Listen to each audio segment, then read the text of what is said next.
Being dubbed another Super Wednesday at the National Assembly, with confirmation hearings planned for President Moon Jae-in's picks for the Interior Minister, Oceans and Fisheries Minister and Culture Minister. We were expecting more heated exchanges between the rival parties. However, with lawmakers from the main opposition party not showing up at the relevant hearings, this schedule has been delayed. For more, we connect to our Kim Minji, who's standing by for us outside of the National Assembly.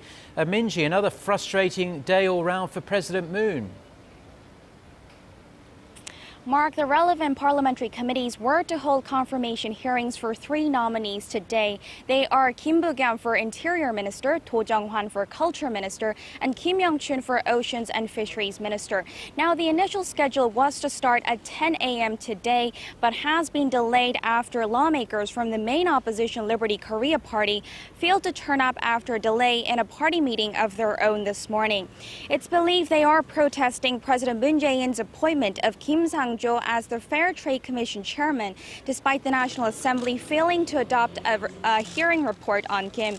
The conservative Liberty Korea Party had called Kim unfit for the job over alleged ethical lapses. Other opposition parties said they regret the president's decision to go ahead with the appointment, while the Liberty Korea Party said it shows that the president is no longer willing to cooperate. Yes, Minji, the rival parties have been at loggerheads over pretty much all of President Moon's nominees so far. But this latest development really does cast a cloud over not only these nominees, but those still waiting to be endorsed. Well, for today's nominees, all 3 are incumbent lawmakers, so the ruling Democratic Party of Korea says they are fit for the job and have been verified through previous elections.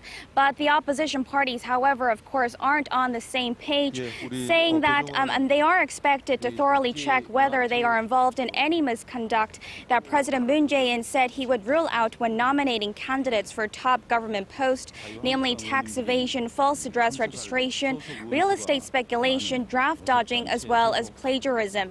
Now, the adoption of hearing reports aren't expected to be easy for nominees still on the waiting list either. Kim Hee-soo for Chief of the Constitutional Court and Kang Kyung-hwa for Foreign Minister. The deadline for the court nominees report ended Monday, and the National Assembly Speaker has the right to put it up for a vote during a full Assembly session. For the Foreign Minister nominee, the deadline is today. President Moon could push ahead with her appointment, but that would drive a wedge further into what is fast becoming a big split between the top office and the Assembly. Back to you, Mark. Okay, well, thank you very much for that report.